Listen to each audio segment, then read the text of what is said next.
फवाद साहब ये बताइएगा कि ये जो इस वक्त मुख्तलिफ मौज़ूआत है पाकिस्तान के अंदर, यानी हम बहुत सारे मौज़ूआत को कवर नहीं भी करते, लेकिन मशरक़ी सरहद को देखें, मगरबी सरहद को देखें, जो गज़ा के अंदर ट्रूप्स का मामला है, अफ़गानिस्तान के साथ एग्रीमेंट है, फिर पाकिस्तान की इंटरनल पॉलिटिक्स है। मैं तो इनको अलग नहीं समझती पाकिस्तान की जो अंदरूनी सियासत है उनके हवाले से, लेकिन आप किस तरह से देखते हैं कि इस वक्त कितने मसाइल हैं और उसके ऊपर उसका कितना तदारुक है पाकिस्तान को? देखिए, पाकिस्तान में आपने तो आज अपने एक प्रोग्राम में इतने बड़े मौज़ूआत इकट्ठे किए हैं कि जिनमें से शायद एक के ऊपर भी बड़ी लंबी गुफ्तगू जो है वो कई घंटों गुफ्तगू जो है वो हो सकती है। दुरुस्त बात। उनके बैकग्राउंड समझने के लिए, उनके मुज़ामरात समझने के लिए एक बड़ी तफसीली बहस दरकार है। लेकिन अनफॉर्चुनेटली पाकिस्तान के अंदर जो इस वक्त का माहौल है उसमें पाकिस्तान के लोगों को बड़े फैसलों में शरीक करने की कोई ज़रूरत महसूस की नहीं जा रही, जिसकी वजह से बहुत सारे अच्छे फैसले भी, सच्ची बात यह है कि लोगों को नहीं पता कि वो सही हैं या गलत हैं, और उस वजह से एक बड़े कंफ्यूजन का हम शिकार हैं। आर्मी चीफ का प्रोबेबली मेरा ये ख्याल है कि अगर पाकिस्तान के चंद अहम तरीन दौरों में से कोई दौरा हुआ है तो वो अभी सीरिया और जो जॉर्डन में है जनरल आसिम मुनीर साहब, तो उनकी वहां से कोई एक्टिविटी, कोई गुफ्तगू उस तरह से रिपोर्ट ही नहीं हुई। फिर जो प्राइम मिनिस्टर साहब की जो गुफ्तगू हुई मोहम्मद बिन सलमान से और सऊदी अरेबिया का दौरा हुआ, उसके ऊपर भी कोई किसी ने जरूरत महसूस नहीं की कि लोगों को भी बताना है। कोई आसमा शराजी या ये जो बाकी हमारे दोस्त हैं एंकर्स, वो एक लोग तो नहीं है ना, इनको बताना इसलिए जरूरी होता है कि आपके तवज्जुद से लोगों को पता चलता है कि फैसला साजी जो है उसका कॉज क्या है, वो हो क्यों रही है। कोई हम समझते हैं कि पार्लियामेंट तो खैर चूंकि वैसे ही इररिलेवेंट समझी जाती है फॉर्म 47 की वजह से, लेकिन कहीं पे कोई सीरियस एफर्ट नजर नहीं आती कि कहीं पे लोगों को भी शामिल करना है। तो और यही सूरत हाल हम अभी भी देख रहे हैं जो है। और जो दोनों मामलात जिनका आपने तज़किरा किया है, यानी अफगानिस्तान की सूरत हाल और फिर गजा की सूरत हाल, इन दो पर सच्ची बात तो यह है कि लोग जो हैं वो हैरान हैं कि हो क्या रहा है और समझना चाहते हैं कि आखिर ये हो क्या रहा है। ये एक बड़ा मौजू है। नहीं, बिल्कुल। अब जैसे अफगानिस्तान के अंदर है, अभी जो इस वक्त की इत्तलात हैं उसमें तो पाकिस्तान और अफगानिस्तान के मामला तय नहीं पाए हैं। वो एग्रीमेंट जो कि पाकिस्तान चाहता है कि उसकी सरजमीन पे जो कार्रवाई होती है वो अफगानिस्तान उससे निपटे और कार्रवाई करे उन ग्रुप्स के खिलाफ, इंक्लूडिंग टीटीपी, और वो जाहिर है कि वो माने हैं इस मामले के ऊपर कि वो इस कार्रवाई को आगे बढ़ाए। लेकिन साथ ही साथ जो है वो कोई उम्मीद भी नज़र नहीं आ रही कि इस तरह का कोई मुआहदा वहाँ पे तय पाएगा। नहीं तय पाएगा तो ख्वाजा आसिफ साहब धमकी दे चुके हैं। तो कितना ये संजीदा मौजू है और कितना ये अहम इशू है जिसको कि इस वक्त ज़ेर बहस लाना चाहिए, और होगा क्या आपके ख्याल में अगर ये मुआहदा नहीं होता तो? देखिए, मैं आपको बताऊं कि पाकिस्तानी मीडिया के ऊपर तो इतनी तफसील से इस मौजू के ऊपर बात नहीं हुई है। इंडियन मीडिया अलबत्ता इसके ऊपर बहुत एक्सटेंसिव कवरेज जो है उन्होंने की है। और कल जो बियॉन्ड टेलीविजन के ऊपर जो मैं देख रहा था उसमें यह था कि टर्किश जो इंटेलिजेंस चीफ हैं वो इसके ऊपर बड़े नाराज हैं कि ये मुआहदा जो है वो तालिबान की तरफ से नहीं हो पाया। असल में ये जो मामला है टीटीपी का, ये उससे कहीं पेचीदा है जितना कि हम समझते हैं।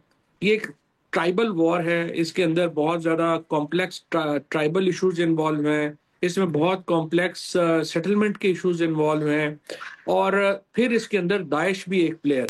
अब टीटीपी या अफगानिस्तान की जो तालिबान है वो उनका ये मानना है या कहना है, या कम से कम टर्की की जो इंटेलिजेंस और जो लोग वहां पे मौजूद थे उनके रेफरेंस से जो बातें बाहर आती हैं, उनसे लगता यह है कि वो ये कह रहे हैं कि देखिए, अगर हम इनके ऊपर एक हद से ज्यादा दबाव डालेंगे तो ये दाइश के साथ मिल जाएंगे और हमारे लिए बहुत प्रॉब्लम खड़ा हो जाएगा। लिहाजा वो एक्सप्रेसली इनके खिलाफ जाने से गुरेजा है। पाकिस्तान का मानना यह है, आपको आसमा याद होगा कि जब दोहा एग्रीमेंट हुआ था तो अमेरिका से पाकिस्तान, आखिर में पाकिस्तान भी नहीं था, अमेरिका और तालिबान की आपस में गुफ्तगू हो रही थी। तो पाकिस्तान का ये कहना था कि अमेरिका गारंटी ले कि अफगानिस्तान की जो सरजमीन है वो बैरून मुल्क जो टेररिज्म है उसमें इस्तेमाल नहीं होगी। एक वक्त में तालिबान अमेरिका को यही कहा था कि जी बात यह है कि आप, और अमेरिका चाहता था कि वो बागराम एयरपोर्ट, बागराम का जो सेटअप एयरबेस है है। वो अपने पास रखे। हम्म। अच्छा, वो अमेरिका को इन्होंने ये कहा कि आप अपनी बात करें, हम आपकी गारंटी देंगे कि अमेरिका में कोई टेररिज्म हमारी सरजमीन से होगा, बाकी मुल्कों को आप छोड़ें। लेकिन पाकिस्तान की इंसिस्टेंस के ऊपर अमेरिका ने ये बात जो मुआहदा है उसके अंदर लिखवाई गई कि ये नहीं होगा, और वो किसी भी उनकी जो अफगानिस्तान की सरजमीन है वो किसी तौर पर भी पाकिस्तान के या किसी और मुल्क के खिलाफ इस्तेमाल नहीं होगी। हम्म। लेकिन उसको भी पास जो है वो नहीं रख सके, और आप देख ही रही हैं कि जिस कदर नुकसान पाकिस्तान का हुआ है, और पाकिस्तान फिर जो है वो आगे एक्शन ले रहा है। अब यहाँ पे पाकिस्तान में दो बड़े मसले हैं, एक तो तालिबान का मसला है, एक हमारा इंटरनल प्रॉब्लम है।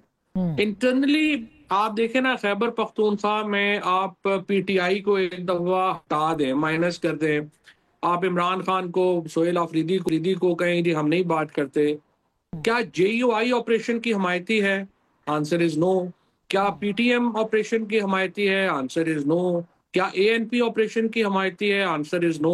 तो सवाल ये है कि जो सारे स्टेक होल्डर्स हैं, अगर ये ऑपरेशन की हमायती नहीं है तो इसका मतलब ये है कि आप उनको या तो अपना मुद्दा बता ही नहीं सके कि आप चाहते क्या है, और क्योंकि हमने कोई सीरियस बात नहीं देखी कि वफाकी हुकूमत की तरफ से, फैसला साजों की तरफ से, खैबर पख्तूनख्वा के मीडिया को, खैबर पख्तूनख्वा के लोगों को और इन स्टेक होल्डर्स को एतमाद में लेने की कोशिश की जाए कि आखिर हम करना क्या चाहते हैं और ऑपरेशन क्यों जरूरी हैं और इसका हल क्या है, जिसकी वजह से हम एक बहुत नहीं, बड़े मगर चॉइस साहब, बहरान का शिकार इस है। पे तो आपको याद होगा कि अली अमीन गंडापुर साहब को बुलाया गया था और मुख्तलिफ ब्रीफिंग्स के अंदर और मीटिंग्स के अंदर ये तय भी पाया था कि ऑपरेशन नहीं मगर इंटेलिजेंस बेस्ड ऑपरेशन जो हैं वो होंगे, और अली अमीन गंडापुर साहब ने उसकी हिमायत भी की थी।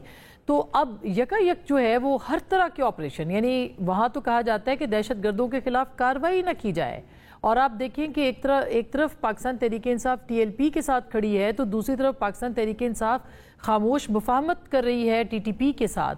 तो इस तरह की सियासत को आप क्या देखेंगे? क्या ये सियासत पाकिस्तान तहरीक इंसाफ की सियासत है? लेकिन आसा, मैं आपसे कह रहा हूँ कि आप तहरीक इंसाफ को निकाल देना इस प्रपोजिशन से एक दफा। जेयूआई का क्या मौकफ है इसके ऊपर? एएनपी का क्या मौकफ है? पीटीएम का क्या मौकफ है? देखिए ना, मैं और आप तो खैबर पख्तूनख्वा के शहरी नहीं हैं। सवाल ये है कि खैबर पख्तूनख्वा के सारे स्टेक होल्डर्स जो हैं उनकी रिजर्वेशंस क्यों हैं इस मामले के ऊपर? ये फैसला तो उन्होंने करना है, मैंने आपने तो नहीं करना कि वो सोल्यूशन उसका चाहते क्या है। हम तो चाहते हैं ना, मेरी आपकी पाकिस्तान की ख्वाहिश तो ये है कि पाकिस्तान के अंदर टेररिज्म खत्म हो, पाकिस्तान के अंदर अमन वापस आए, पाकिस्तान के अंदर हम सियासी अमल वापस आए एक प्रोग्रेसिव और हम मुल्क उसमें आगे बने। बढ़ सकें। दुरुस्त बात है। जी, मजबूत बने। लेकिन सवाल ये है कि अगर कोई भी स्टेक होल्डर आपके साथ नहीं है तो आप, आपकी पॉलिसी फिर क्या है? सो प्रॉब्लम यही आ रहा है इस वक्त कि जो देखिए इंटरनेशनली तो सच्ची बात यह है कि जो कामयाबियां पाकिस्तान को हासिल हुई हैं वो अनप्रेसिडेंटेड है। जिस किस्म की हमने इस वक्त सोचा ही जा सकता था ना कि एक वक्त में सऊदी अरेबिया भी हमारे साथ हो और ईरान से भी हमारे ताल्लुकात अच्छे दुरुस्त हों, बात है। चीन के साथ भी हमारे ताल्लुकात अच्छे और अमेरिका भी जबरदस्त हमारे साथ हो, लेकिन अनफॉर्चुनेटली कामयाबियां पाकिस्तान के अंदर ट्रांसलेट नहीं हो रही। और उसकी बड़ी वजह यह है कि ये जो एक आई वुड से कि एक एटीट्यूड है कि जिसमें ये समझा जाता है कि पाकिस्तान के लोगों की कोई अहमियत नहीं है और ये लोग तो अपने लिए कोई फैसला कर ही नहीं सकते, बताने हम ही मगर बताएंगे क्या करना उसमें है। बतौर एक बड़ी सियासी जमात के पाकिस्तान तहरीक इंसाफ के फैसले दुरुस्त हैं? आपको लगता है कि उनका जो सियासी लाएअमल है या कोई लाएअमल नाम की चीज़ जो पॉलिटिकल हो वो कोई मौजूद है? हम सिर्फ मज़ाहमत और तसादुम देख रहे हैं पाकिस्तान तहरीक इंसाफ की जानिब से, मफाहमत या फिर मफाहमत ना से ही डायलॉग की तरफ जाते हुए उनको नहीं देख रहे। वजह इसकी क्या है? कौन रुकावट है? वजह इसकी ये है आसमा कि आपने तरीके इंसाफ को तो खत्म कर दिया ना।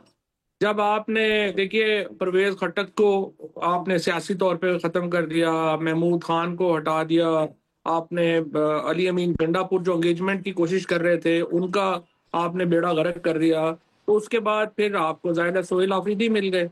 इसी तरीके से आपने जब यहाँ पर शाह महमूद कुरैशी को, असद उमर को, इमरान इस्माइल, अली जैदी, हम लोग सारे हमें ठुटे मुक्के मार के निकाल दिया, तो अब आपको फिर बाकी लोग जो मिल रहे हैं आप उन्हीं के साथ ही आपको गुजारा